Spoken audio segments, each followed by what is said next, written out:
I'd like to welcome everyone to the second virtual American Public Works Association Streets Conference.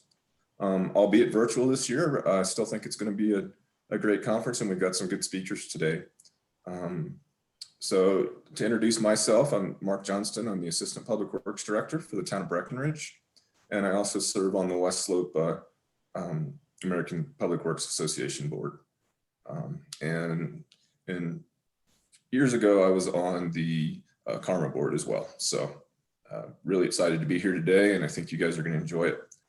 Today, we've got two public works professionals that will be presenting best practices, lessons learned, and recommendations on gravel roads. These guys both have a lot of experience in an area that I have none, since the town of Breckenridge really doesn't have any gravel roads. So I think I know I'll learn a lot from them, and I think you will too. I'd like to thank the Karma board for putting together this conference. They do it every year, but obviously this year was very different, and I think they've put together some great programs. They're doing a session every Thursday for the month of April. So if you haven't signed up for the rest of the events and you're interested, please do. Our session will be recorded today and then posted on the chapter website. Everyone will be muted, and it's really the best way to ask questions will be to use the chat box. And then after our two presenters have had a chance to present, I'll read those questions to them and they'll be able to answer for you. So with that being said, I am going to go ahead and introduce our first speaker, and that is Scott Mateus. Scott works for Pitkin County, and he's the Road and Bridge Director there. In the town, in a little town called Aspen, with close to 100 days of plowing each year. Most of the summer is spent maintaining drainage and applying dust control to over 150 gravel roads in Pitkin County.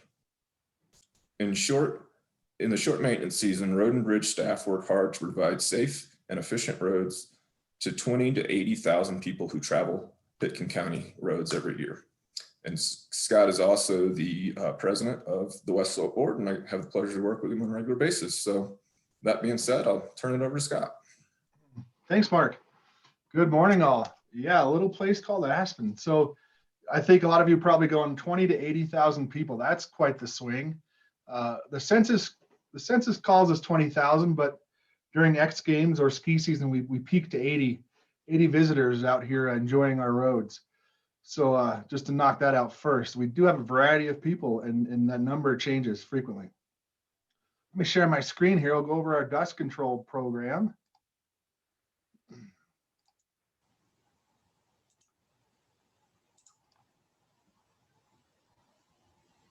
Is that working for everybody? I can see it, Scott. You might just want to put it in slideshow mode. Yeah, it's still thinking on my end here. I think we can get there. How's that? Looks great, Scott. Awesome, thank you.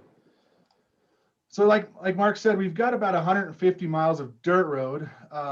Of those 150, only about 30 miles are actually dust suppressed. With the short season we have here, you'll see we have about 10 roads and only 6 months to accomplish that. So in those 6 months, we do those 10 roads as fast as we can. Every Tuesday, we get it on the books early because our distributor fills up in a hurry. So this is my little cheat sheet. I actually put our gallons down, the rough price. It helps me just keep track of it to make sure we're getting what we deserve there. You'll see there questionable for the landfill. We have been doing dust control for our landfill. That's a bit challenging for them. They want us to do it on the weekends, right? And in the summertime, we like our weekends. So usually it's early mornings or late nights trying to accomplish that. But we're happy to go out there and if you've been around the landfill, you know it's either muddy or dusty. Those are the two conditions up there. So we try to help them out where we can. So our operations are a little different here in the high country. Most of our roads either have a high side and a low side. So there's the mountain side and the creek side. I'll explain that more in a second here, but we try to keep all of our roads open to the traffic. We only do one road that's a hard closure because of the grade. It's actually a 15% grade going up and down the backside of that road. So we do close it to prevent cars from peeling out up and down that road. And it's helped us maintain that road a little bit longer, and that dust control. We use mag chloride to last a little bit longer. We use scar fires on our Cat 140s. So we actually basically serrate and cut open the road. We've had a much better product by actually using those scar fires, and it gets us about 2-3 inches of depth cut into that road. And it's also kept the mag chloride from running into the ditches and roadsides. So by cutting those into the road, I'll show you those again here in a second, you'll see that the water and the mag is actually able to penetrate a little bit deeper and not run off the road. We have a far less loss by using those blades. So as I was saying earlier, we actually have a high side and a low side. That low side being the river side is where in the wintertime, all that snow gets pushed. So with that snow goes our gravel, right? So we actually start pulling from the outside or the river side of all of our roads, bringing that material back up on the road, and then working the material towards the ditch and then pulling the ditch. So it takes a couple extra passes, but we're going for quality, not quantity here. We definitely are striving and pushing for quality. They've got 7 days to prep these roads, and it's really important for me to get that gravel and for our crews to get that gravel back on the road. We don't have a gravel pit here in Pickens County. We have to buy from a gravel pit or from our landfill. So, product is sometimes hard to come by. So we want to hold on to whatever we can. So we actually do things a little backwards, if you will. I talked about most of that. When they're laying the road back out, we usually lay it out at a 3 to 4% grade, watering the entire time. During the daytime, we have a pneumatic roller where we're rolling the entire day. So we're putting moisture in it, rolling it in, cutting it back open again, putting moisture back in it, rolling it. And then end of day, we'll roll it again. And then the morning of, like just Tuesday morning, we went out there at 6 a.m., just lightly cut the road back open, added water, added mag at about 1/3 of a gallon, and then waited a day, or in this case, because we had clouds, day and a half, and rolled it this morning. That's given us the best process so far. We used to have a dual roller, which was steel drum in the front and pneumatic in the back. We couldn't get on roads until 3 or 4 days sometimes because that steel drum would pancake, and you've all probably seen it where it's too wet and picks up a giant pancake of road. Then the operator goes, "Oh, I'll just back up and lay it right back in. No one will ever know what happened." That's not the case. We have a pothole that grows immediately. So we've gotten away from steel drums up here. We do have a lot of clays in our soils, so they're sticky to begin with, and that steel drum just didn't work for us. So pneumatic roller, we could get on it a day basically sooner. And then in the shady spots now, where we've always had problems at 4 and 5 days, trying to get them dried out, we can actually accelerate a little bit through those sections on the pneumatic roller, and it doesn't pick up. So that was a change we made probably 3 years ago with that pneumatic, and we've been really happy with it. Here's an example of just some of the buildup we have on that downhill side after winter. So this will be the first pass. We'll start pulling that material back over. Yes, we pull some bones across, some larger rock. Yes, it's a pain, but it certainly does save the roads, and we get great material back on the road. So it was a little change, and this was 8 years we started doing this. So for operators, it was a little weird putting larger rocks back on the road, but really focusing on knowing that we're getting the gravel we want back on the road as well. Plus, it got our guys more time in the graders, so why not? We've got 4 cats that run all summer long, so why not get some people more time in those machines? And we only have a staff of 8, I should say, as well. So we don't have specific grader operators or grader hands. Everybody gets a chance to run the grader in the summertime because we do this mag program, and then we have a contract with the U.S. Forest Service where we do their roads as well. So some of our younger, newer operators will spend time in the high country in the Forest Service blading roads, and there are more experienced guys who are doing our dust control.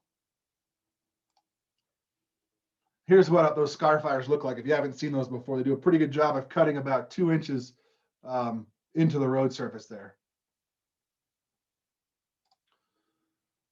One of the things, we've got some pretty narrow roads. This one is actually full 20 feet, but one of the benefits we have by using the contractor that we do is that we shoot the entire road in one pass. Most of our roads are not through roads. They're up to up a valley, and they turn around to the trailhead or the Forest Service. So the ability to go up to the end of the road with the mag truck and come straight out has been a huge advantage to us in getting the road open and not having to track all over people's vehicles and our own vehicles. So it's an advantage we've taken with our contractor. Some of our challenges with this short maintenance season is really May to October. We had snow up till last week, I think 2 or 3 inches of snow last week. So we only have May to October to try to get these roads, dust controlled on top of pulling ditches, culverts, irrigation, cutting trees, fixing signs, all the other things that we do with an 8-person crew is a challenge in our short season. And I joke a little bit, we spend half the season fixing what we broke last winter, and then the other half of the year just plowing snow, right? So we're certainly busy and happy to be so. Keeping the roads open during maintenance is a bit of a challenge. We have to be aware of windrows. Obviously, if it's in a windy road, we usually cone it or station someone out there to let people know.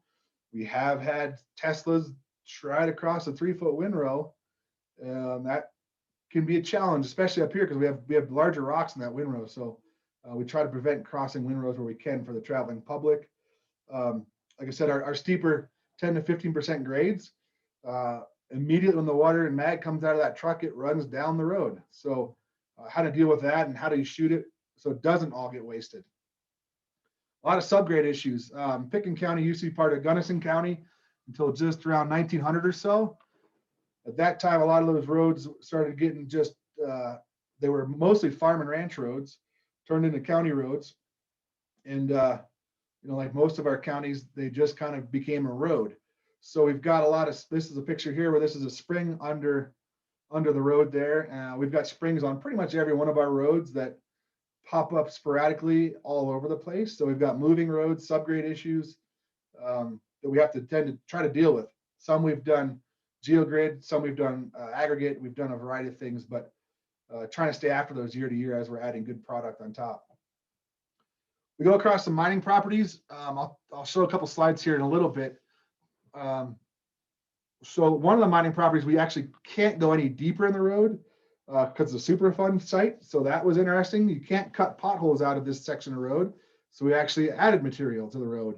And now we have a very hard definition of when we get into that next grade that we cannot legally touch. And then my last slide later on will be of an old coal mining road that about 4 years ago we turned, it was an asphalt road during the mining days. There's only 2 ranches up there now that we actually got turned back to gravel. That doesn't happen much nowadays. So we took full advantage of that. And that's some of our best class 6 in the entire county now is taking that asphalt back to gravel. So I'll show you that here soon. Like I said, narrow roads, most of our roads are about 20 feet wide. So there's just challenges with that, right? Just the room to work and keep traffic flowing. Of course, utilities, like most of you, sometimes aren't even buried. They're just dangling in the trees or in the ditch or through our culverts or wherever they decide to lay them to get more bang for their buck. So we're always fighting with usually phone lines. Then for us, getting water. We only have one water tap here at our shop, which could be 50 miles from some of our roads. So we pull from, most of the time, we can pull from irrigation ditches. Of course, if we go into call like we have the last couple of years, the ranchers and farmers aren't nearly as excited to see us as we're pulling water. So we're still working on ways to keep our water flowing. And in some cases, honestly, the creeks have gotten so low, we can't pull out of them anymore. But with a mag product, you need water to make it happen. So I think that's going to be a continued issue moving forward.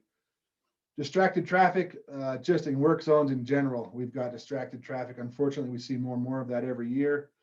And then we actually have bikes on our dirt roads. Good and bad. I think that speaks to our product that if road bikes are using them, we're probably doing okay.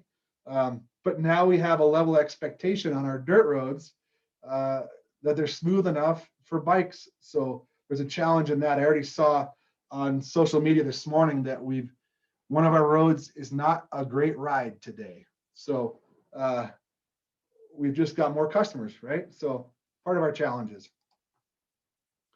Here's a picture of this section The line of rocks is over that Superfund site. So both sides of that road, the road can't get any wider.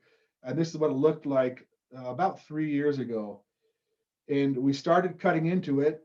And then the homeowner showed up and said, by the way, that's a Superfund site. You cannot touch that. And here's the documentation.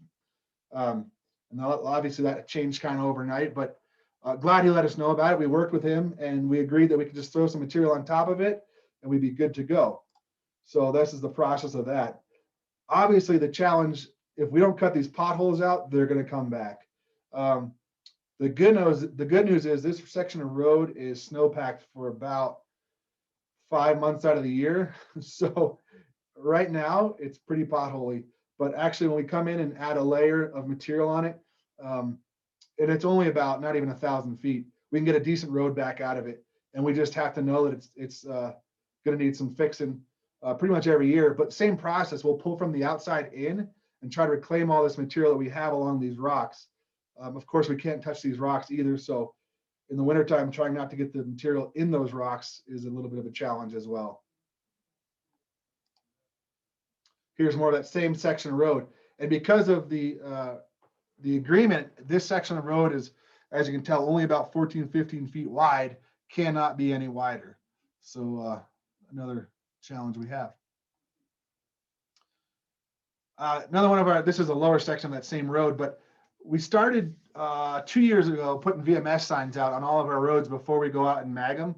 We'll put the dates that we're going to be working, and then we'll change those dates to the days we're actually going to be shooting the roads, in hopes that we don't get something like this, where there's a homeowner that parks their car right in the middle of the road and then calls me later and says, you got mag on my truck.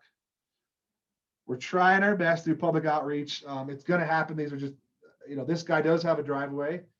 He just chose not to park there, even though the giant blinking sign told him differently the day before. But we've had a lot of success by messaging with our variable message signs. Now,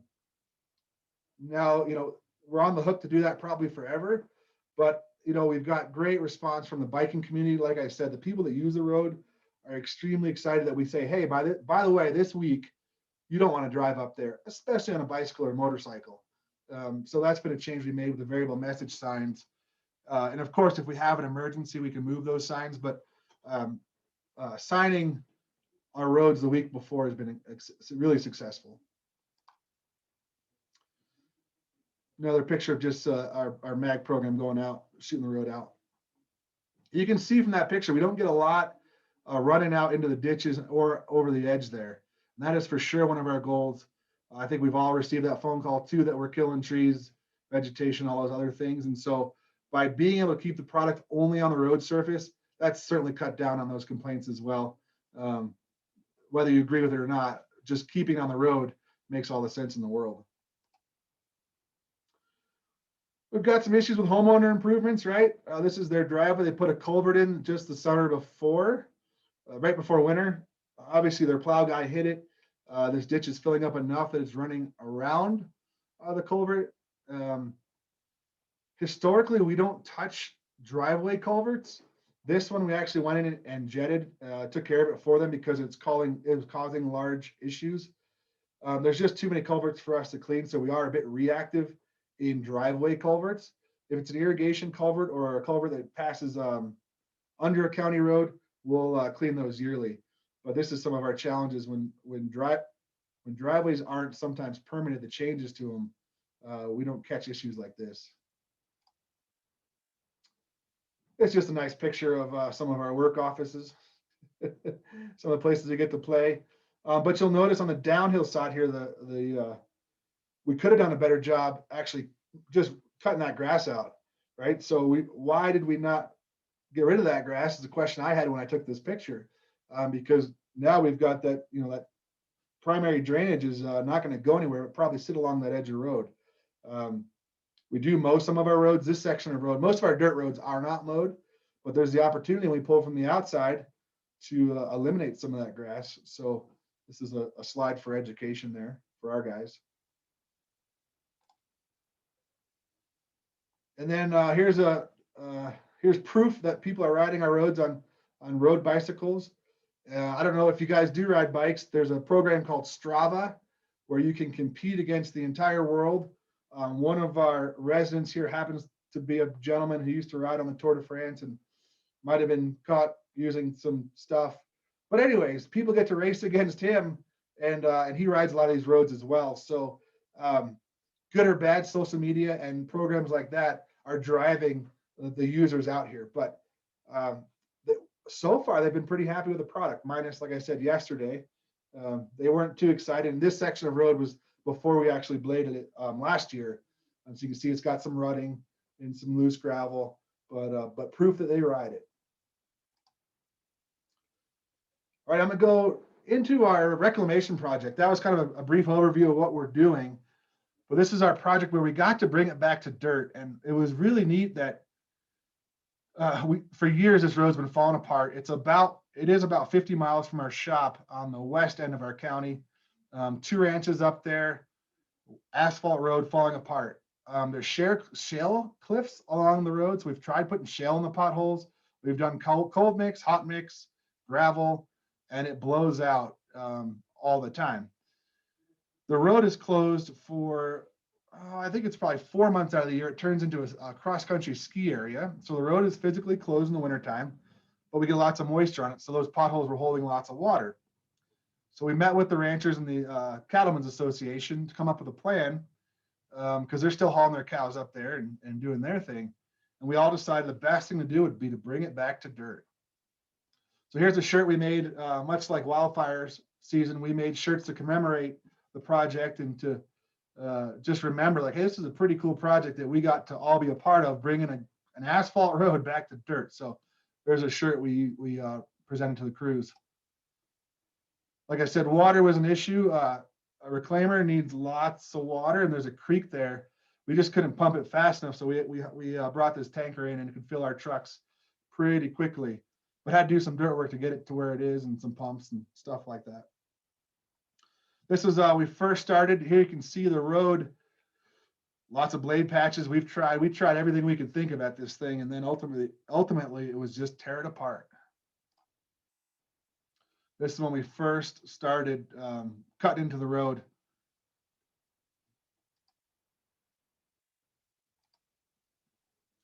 This was what it looked like the day after we rolled it, and we were like, holy cow. I mean, not a lot of fractured rock, but that's some of the best dirt we have, gravel, class 6 we have in the whole county. So we were really excited with the product we made after that first day. And then, we were leery too. We weren't sure if it was going to take us 10 to 15 days. We guesstimated 15 days. We were able to cut all 4 miles in about 5 days, and we had to do 4 passes basically to get the whole thing cut. Because it was an oil road, it was super wide. So it was 30 feet wide. So we had to make a couple extra passes, but it meant lots of good gravel. Here's some more pictures of what it looked like after we reclaimed it. And then we reclaimed it with the reclaimer, tilled it up, took a blade on it and cut in grade basically, and then rolled it. And then a week later, we came in and cut it open again and magged it. But while it was open before it was rolled, we actually magged it at a half gallon. And then a week later came in, opened it up again, and added a third to it. And my last slide here is a quick little just video I had made. I worked with some IT guys. We just got a drone in the county right after this happened, so it helped me put together a video, so I'll share it with you.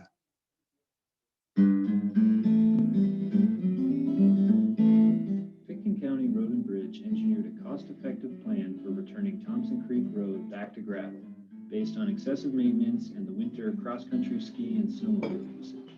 The 4-mile section of paved road leads to a recently closed coal mine and now serves less than 20 cars per day. Because the road is remote, deploying resources and hauling asphalt for pothole repair is challenging. To cut trucking costs, we rented a reclaimer to mill the road and mix it with the existing road base. We then sprayed the fluffed aggregate with mag chloride, bladed, and finally rolled the road, all while keeping it open to traffic.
reclaimed the pavement to a dust-controlled gravel road in just 3 weeks, a full week ahead of schedule.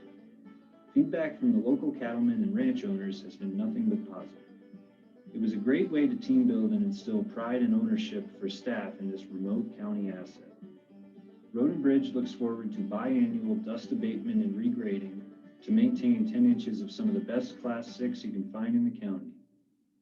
In the business of Road and Bridge, it's not every day that you hear of asphalt being ripped up and returned to gravel, but in our situation, it made sense for maintenance, ease of travel, and operational efficiency, and our crews executed the project exceptionally well. Cool, yeah. So it was about we planned a month of the entire project, and we did some tree trimming beforehand, and some fence fixing and all those things. And like I said, that parking lot was just an added at the end because we got to stage our stuff there. That parking lot is actually owned by the cattlemen for the ski area in the summertime. So a thank you to them was we resurfaced and graded their parking lot. So that's all I've got for now. Thank you so much. Thank you, Scott. That was great. It's really fascinating that you've got people wanting a road bike on your gravel roads. You must be doing something right there. And that drone footage was awesome too. I think it's a great way to document projects. We've done that a few times ourselves. So now I'd like to introduce our next speaker. Our next speaker is Bill Lindgren. Bill has worked for 36 years for Douglas County. The road stabilization program has been going on for 20 years now, and they've learned a lot for the ups and downs, but have gotten better every day. So with that being said, I'll turn it over to Bill.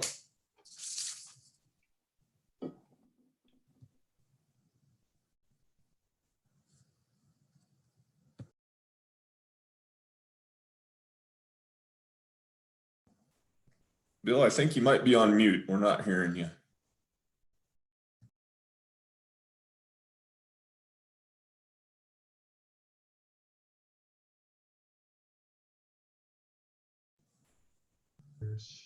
Sorry about that. Bill Langren, Douglas County. I've been a supervisor for 16 years and been part of the dust stabilization program for 20 years now. We've had a lot of ups and downs, ins and out, done some stuff right, a lot of stuff wrong sometimes, but at Douglas County, we try to, I'm sorry, I'm not working right here. Sorry about that, folks. Anyway, in Douglas County, we maintain 600 miles of gravel roads. We try to stabilize at least 123 miles yearly. And most of our gravel roads, we start gravel dust stabilization at 165 ADT a day. And we have roads that go up to as high as 2,400 ADT a day. It's for a park in Highlands Ranch. And then down around the south of Castle Rock in the Gap project, when people are using Waze and Google Maps and stuff, if there's an accident on I-25, they'll shut down the highway and everybody's Google Maps and Waze takes them off and they start jumping off onto all the county gravel roads. And most of those are carrying like 400 ADT a day now, and then it easily triples and doubles every year. So everybody in the business of doing dust control has stabilizing problems and concerns and you have to work and stay within a budget. So it's hard for all of us. So what we try to do is figure out what's going to work the best for us and try to figure out the material that works the best for us. And then just in Douglas County, we have class 5 and class 6 gravel mainly. And some of the gravel that we have is getting a little bit older. So we try to rehab it. We'll take and haul 3/4 inch rock in and mix it in with our we predominantly use an RM 500 that we use to do it. We run a RM 500, two 3,500 gallon water tanks that we use to inject the mag into the gravel as we're doing it. And we'll start stabilizing in the end of April, the 1st of May. And then when we start a process for doing the dust control, we'll get a service request from the public or the citizens. Then we'll do a traffic count to make sure the road that we're going to do has 165 cars a day on it. Then we'll do a postcard survey to see everybody's driving on the road wants the mag, and we require a 70% approval for it. And that ensures that everybody's aware of the process and what they're going to be getting and driving on. So, and then if we get this 70% approval rate or we don't, we always send out a postcard and a letter saying what happened and what the count was and when the process is going to get scheduled. The material we predominantly use is mag chloride with the rust inhibitor. We'll use Durablend with the rust inhibitor and base bind with the rust inhibitor. Last year we tried a new product. It was a CF Integra blend that was a chloride-free product. And we put it down in September, and the road, it took it like 72 hours to set up and cure out. But when it did, the road is just as hard as a paved road is right now, and it's got a steep hill on it. I'm sorry I didn't take pictures of that, but I mean, when you can do this stuff, everybody has a budget to stay within, and there's all different kinds of ways. Like Scott said, there's the stinger blades you can use. We use the RM 500 with, and we hook up a train to it. This is some of our old equipment that we've used. We've got but it's the same process. Sorry, I don't have pictures of the new stuff, but I've seen a county use old asphalt rotor zipper pulled with a John Deere tractor, and it had its own power plant on it. And they just dumped the material on the mag on the road in front of it, and they ground it in, and that turned out well too.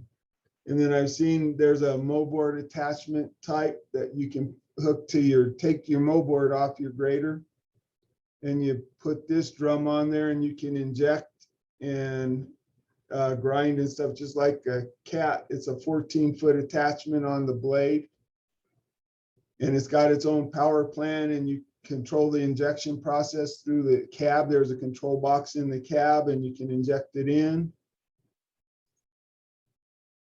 And then, like when we get started, we try to get the road wet, and then we make 3 passes with our RM 500. And then the grader will start cutting after the second pass and try to start shaping the road at 4%. And then we'll last year we were using a steel drum roller with the rubber tire and a pneumatic roller, but it was so hot and dry that we couldn't get enough water. And then, like Scott said, when we started getting enough water on, it started sticking to the steel drum roller. So this year we were going to use 2 pneumatic rollers to get away from that, so we could keep enough water on the road to help set the mag up, just to try to help keep things going and keep enough moisture in the road to get the best product or the finish out of the road that we could. And most of our roads are 24-foot wide, so it takes about 3 passes, and it's a good process. We like to do the road stabilization more than the topical applications anymore, because we get that 3-inch depth, and then we can make sure we ensure that we cut the potholes out of the roads. So, and then after we get it all ground and we inject it at a 0.3 to a 0.6, we'll do a 0.15 top shot to finish the road out. So I'm sorry my presentation isn't any longer than that, but that's just kind of what we do. So That's great, Bill. You put a lot of information out there for us in a real short amount of time, and that was good, I think, for everyone. I can sympathize with the Waze and the Google Map things, not from a gravel road or an interstate shutdown, but just when we get busy in town, we've experienced people cutting through neighborhoods with those apps recently and gotten a lot of complaints about it. So it's interesting that kind of technology is affecting all of us now. So we do just have a couple questions so far. Feel free to hop onto the chat and ask any additional questions you might have. But the first one I have is addressed to Scott, but I'm sure Bill might have some insight here too. How many passes do you make with the roller?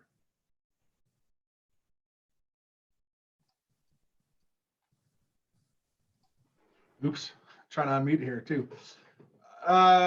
Good question. It's usually about 2 per lane. Try to stay off the crown for obvious reasons. But in some cases, it's all day. How does that work? You know, sometimes it's like get in that thing and don't stop until the end of the day. In other cases, it is only basically 2 passes, 3 passes per lane. But until it's not sticking anymore, and you know, you do leave a little bit of almost a rut with that pneumatic roller. Not a rut. You can tell where the wheels have passed if it's still a little soft. So once that kind of goes away and the road looks smooth after rolling it, that kind of is our stopping point. yeah, I agree with Scott. That's what we usually roll it. Once the rollers start, they don't stop until the end of the day. They can make up to like 15 passes some days, depending on how much they're going. They just keep going up, forward, and back, you know, just covering it up to get the best compaction they can. All right, thanks guys. So the next question is, can you clarify, are you scarifying and grading the same segment of road multiple times before you mag? Yeah, I'm guessing that's for me. We will. It came after yours, but I'm sure Bill might have some insight as well. Yeah, it's pretty dang dry up here. So we'll spend 7 days mixing liquid water into the road. So we'll cut it open on day 1. And, you know, we might only do mile 1 on that first day out of 4 miles or so. But so say in the first week, Monday through Thursday, we only work 410s in the summer. We'll open and cut out all the potholes. Well, now we don't shoot till Tuesday. That Monday, we will just still work water back and forth across that road. And it's just a lot, you know, probably 8-inch to a foot windrow. We're working back and forth to get that water, trying to get water into the road. I think most of you probably know that mag likes mag likes water. So if you can get that water down deep when you top coat it or put a topical coat of mag on top, it'll try to find that water down deep. So we will run the grader all week long, back and forth, adding material to it, and then seal it every night to try to hold that moisture in. So like I said, we're cutting it open, adding water, and rolling all day long, trying to get those layers of water down deep. All right, thanks guys. So that's all the formal questions we have right now. I do have a question for Bill. Yes. You talked about that Integra blend. That's the first I'd heard of that. Can you share, is it something that you're going to continue to use? Is it cost effective? It was a little bit more, Mark, but the results have been great. The road we did it on, it's in a subdivision, and the one side's probably at least an 8 or 9% grade hill. And we were blading it at least once every 2 weeks because it would just get washboarded. And in the winter time when it got snow on it, it was tough to drive it and get up the hill with the stuff on there. But we will probably use that some more because it turned out it had really good results for us. And the road it's harder than a mag road, and it's in a subdivision where they're really tree sensitive. So they don't like a lot of mag or salt in there for the trees. Like I know it's everywhere this year with the drought and everything. There's been a lot of browning pine trees and stuff. And this is a solution to get us away. And for this road, it was pretty cost effective. It was like $1.70 a gallon. and we're paying 55 cents a gallon for mag, but I'm thinking this road will easily go probably 2 years before we have to do anything to it. I'm hoping so. I forget you have to blade every 2 weeks. We're up here, we only touch them once a year. That's awesome. I forgot to Mark, I forgot to mention we just started another product too called Earthbind. It's an asphalt product. And we do it on that Watson Divide road with a 15% grade. And we actually noticed the same kind of, we don't have to touch the road as often. And a lot of the raveling and potholing was about a month later. Usually in the fall, that road tends to fall apart. The mag, we shoot it first. The mag will start deteriorating, the road will start deteriorating, really September, October. But with this new product we tried last year, Earthbind, we didn't have that raveling, and we made it all the way through winter until just last week when we opened that road up. So there's definitely some new products coming out. I know Mesa's trying this product as well. And I think it's probably worth all of us to note that we should start looking at these products. Again, for or against mag, I think there's a political pressure to look at other options. And that's why we tried, that's why we tried this one. It was chloride free, and it's a good solution. It's a little bit more, it's not as cost effective as mag, but like even some of our mag roads, we can get a year out of them, at least some of them. And then the one with 2,400 cars a day on there, we're treating that 3 times a year. So I thought it was interesting to hear that Bill group surveys and goes for a 70% approval rating before putting down mag. I'm guessing you don't do that, Scott. No, and we've only got those 10 roads, so we've been doing those forever, and we've got direction to look at other products, but we don't usually add more roads we haven't in my 10 years to our list that need mag. We've had requests we just had one last week to go another mile up the road. That of course will go to the caucus. The caucus will decide, and if the caucus goes to the commissioners, then we'll probably add it to the list. But a lot of our roads above a certain point, the level of service changes based on our winter operations. So that would then change that level of service and need board approval. So I guess there'd be some approval, but not necessarily citizen. Makes sense. So Scott, another question came in for you, and it's how much traffic do you get on that road that you used Earthbind on? We're probably around 600 a day on that one. In the peaks, that's a shortcut road to some of our rural parts of the county. So we're probably, I haven't done a count on this year, but it's usually last year was around 5 to 6, 4th of July, 600 type of road, but yeah. All right, guys, I think that's all the questions we've got. Really appreciate you taking the time to share your knowledge today. It was fascinating for me as someone that doesn't have any experience with really much experience anyway with gravel roads. I'd also just like to thank the Karma board again and Pam for helping facilitate everything today. It looks like we might have gotten another question in. Hold on just a second. Has anyone experimented with different grades of base? we generally use class 5 or class 6. We like to stick to the class 5 because with the slow moisture we get, if you get a slow rain or slow snow event, we're finding that with us using straight mag that we're having a lot of those slimy, muddy road conditions. So we like the class 5 because it has a little bit bigger rock to give it a little bit of structural strength and stability. We aim for class 6, but we'll take what we get sometimes up here. The West Slope, we're not so lucky sometimes. We just whatever the pit has on the ground, but we really try to only put class 6 on the ground. Awesome. Thanks, guys. So once again, thanks everyone, all the participants that came today. Looks like we've got at least 31 folks on the call, and I know some of you are watching in larger rooms, so I'm sure the numbers are probably twice that. It's just great to see that we're able to still hold trainings even in this virtual world. And I know some of us might not have been able to make it down to Grand Junction. And so there are some advantages to the virtual world, although I'd love to go back to the way things used to be. Just a reminder that next Thursday, we will be doing another one of these seminars, and this one will be on pavement preservation. So April 22nd, pavement preservation, excuse me.